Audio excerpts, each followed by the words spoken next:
అందరికీ నమస్కారం.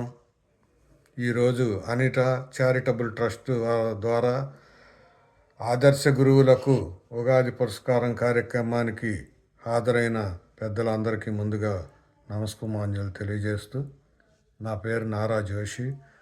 నేను ఆంధ్రప్రదేశ్ రాష్ట్ర తెలుగునాడు ట్రేడ్ యూనియన్ కౌన్సిల్కి ఉపాధ్యక్షుడిగా పనిచేస్తున్నాను. నేను ప్రస్తుతం అమెరికాలోని కాలిఫోర్నియా రాష్ట్రంలో ఉన్నాను.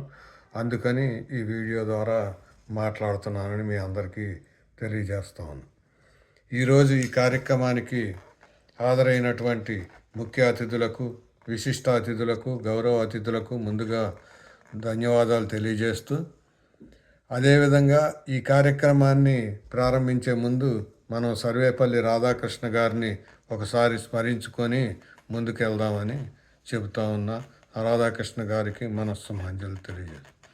అదేవిధంగా ఈరోజు పురస్కారం అందుకుంటున్న ఉపాధ్యాయులందరికీ తల్లి తండ్రి తర్వాత మనకి గురువే దైవం అనేది మనం చిన్నప్పటి నుంచి నేర్చుకున్నాం.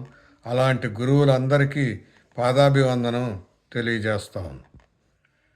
అనిరా చారిటబుల్ ట్రస్ట్ ద్వారా కృష్ణారావు అనేక కార్యక్రమాలు నిర్వహిస్తూ ఉన్నాడు. 2024-25 విద్యా సంవత్సరం ప్రారంభంలో మన గౌరవ పార్లమెంటు సభ్యులు, విద్యావంతుడు పెమ్మసాని చంద్రశేఖరరావు గారి చేతుల మీదుగా ఆ విద్యాలయాన్ని ప్రారంభించడం జరిగింది.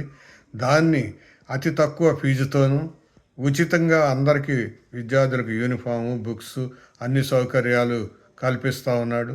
అదేవిధంగా అనేక పేదలకి అన్నదాన కార్యక్రమాలు, ఆరోగ్య కార్యక్రమాలు అనేకం ఈ చారిటబుల్ ట్రస్ట్ ద్వారా నిర్వహిస్తున్నారు. ముందుగా ఈ నిర్వహణ జరుపుతున్నందుకు కృష్ణారావుని అభినందిస్తూ, ఆయన భార్యకు ప్రత్యేక అభినందనలు అనితకి ఈ సందర్భంగా నేను తెలియజేస్తాను.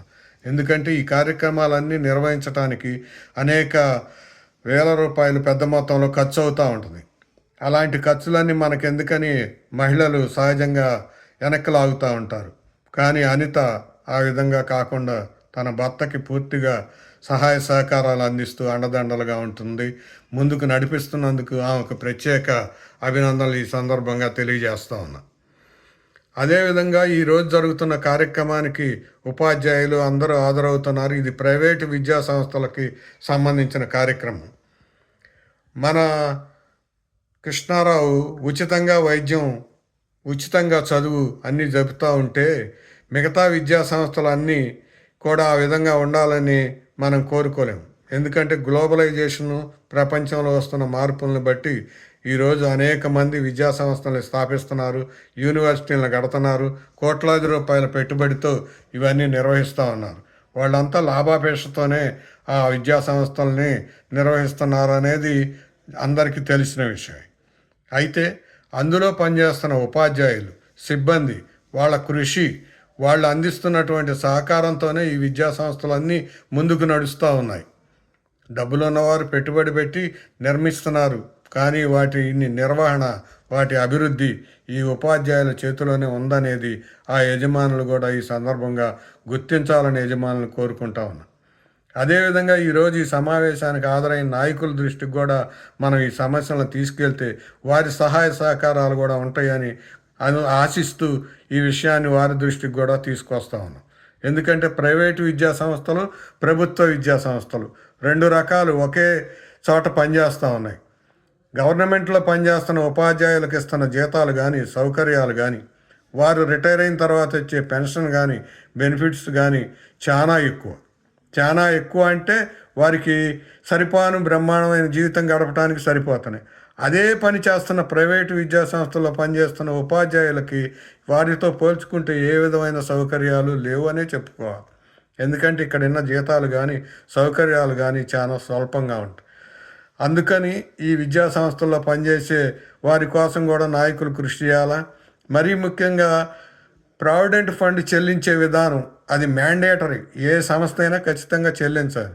కానీ ఈ విద్యా సంస్థల్లో చాలా సంస్థలు ప్రావిడెంట్ ఫండ్ రెండు భాగాలు, అంటే ఒకటి యాజమాన్యం కట్టాల, సగం ఎంప్లాయీ కట్టాలి. కానీ చాలా విద్యా సంస్థలు రెండు భాగాలు ఉపాధ్యాయుల దగ్గర నుంచే కట్ చేసి ప్రావిడెంట్ ఫండ్ చెల్లిస్తూ ఉన్నాయి. ఇది చాలా దారుణమైన విషయం. దీనిపై కూడా మనం పనిచేయాలి. అదేవిధంగా ప్రభుత్వం కూడా వీరికి కొన్ని సౌకర్యాలు కల్పించాలని మనం కోరుతూ ఉన్నాం. కనీసం అసలు గుర్తింపు కార్డు, వీళ్ళు పలానా సంస్థలో పనిచేస్తున్నారనే గుర్తింపు కార్డు లేదు. మరి మెడికల్ బెనిఫిట్, మెడికల్ కార్డు ఒకటి వీళ్ళందరికీ అవసరం ఉంది. అదేవిధంగా ప్రభుత్వం ఉచితంగా మహిళలకి, వికలాంగులకి ఆర్టీసీ బస్సుల్లో సౌకర్యం కల్పిస్తూ ఉంది. అలాంటి సౌకర్యం ఈ ప్రైవేటు విద్యా సంస్థల్లో పనిచేసే వారికి కూడా ప్రభుత్వం కల్పిస్తే వారికి కూడా కొంత వెసులుబాటుగా ఉంటుందని ఈ సందర్భంగా మనం తెలియజేస్తూ ఉన్నాం. అదేవిధంగా మనం ప్రైవేటు విద్యా సంస్థల యజమానులకు వ్యతిరేకం కాదు. ఎందుకంటే నేను సంఘం డైరీలో 40 సంవత్సరాలు పనిచేశాను, 38 సంవత్సరాలు యూనియన్ లీడర్గా ఉన్నా. అయితే అక్కడ మా సౌకర్యాల కోసం మేము చాలా పోరాటాలు నిర్వహించాం. అదేవిధంగా యాజమాన్యానికి కూడా సహకరించి సంస్థ అభివృద్ధి చెందాలనే కార్మిక సంఘాలు కానీ కార్మికులు కానీ ఎప్పుడైనా కోరుకుంటాయి. ఎందుకంటే సంస్థ మనకి తల్లి లాంటిది.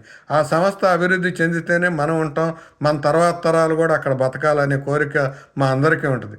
అదేవిధంగా ఈ విద్యా సంస్థల్లో పనిచేసే ఉపాధ్యాయులు కానీ సిబ్బంది కానీ ఆ సంస్థ అభివృద్ధి కోసం పనిచేస్తారు. ఆ సంస్థ 10 కాలాలు నిలబడాలా, ఇక్కడ వేలాది మంది విద్యార్థులు చదువుకోవాలా, ఉన్నత స్థితిలోకి రావాలా, తర్వాత 100 మంది ఉపాధ్యాయులు ఇక్కడ జీవనం గడపాలనే దాంతోనే పనిచేస్తాం. కానీ సంస్థకు నష్టం వచ్చే విధంగా చేయం. దాన్ని యజమానులు కూడా గుర్తించి ఈ పనిచేసే ఉపాధ్యాయులకి, కార్మికులకు మంచి సౌకర్యాలు కల్పించాలని ఈ సభాముఖంగా మనం యజమానులను కూడా కోరుతా ఉన్నాం. అదేవిధంగా ఇక్కడ ప్రైవేటు విద్యా సంస్థలు ఇప్పటికే 4-5 సంఘాలు పనిచేస్తూ ఉన్నాయి. వాటితో పాటు తెలుగునాడు ఉపాధ్యాయ కార్మిక సంఘాన్ని కూడా ఈ ప్రైవేట్ సంస్థల్లో స్థాపించాలని మేము గతం నుండి కృషి చేస్తూ ఉన్నాం. కృష్ణారావు, మేము దానికోసం కొంత కార్యక్రమాలు తీసుకున్నాం. కార్యక్రమాలు ముందుకు నడిచినాయి. వాటిని కూడా మీరందరూ సహకరిస్తే మిగతా సంఘాలన్నింటినీ కలుపుకొని గవర్నమెంట్ దృష్టికి, యజమానుల దృష్టికి మన సమస్యల్ని మన పెద్దలు, నాయకుల ద్వారా తీసుకెళ్ళి ఈ ఉపాధ్యాయుల అందరి జీవితాలు కూడా మెరుగైన పద్ధతిలో వచ్చే విధంగా కృషి చేద్దామని ఈ సందర్భంగా మీ అందరికీ తెలియజేస్తూ, ఈ అవకాశం కల్పించిన కృష్ణారావుకి, మాట్లాడే అవకాశం ఇచ్చిన పెద్దలందరికీ ధన్యవాదాలు తెలియజేస్తున్నాను. జై హింద్.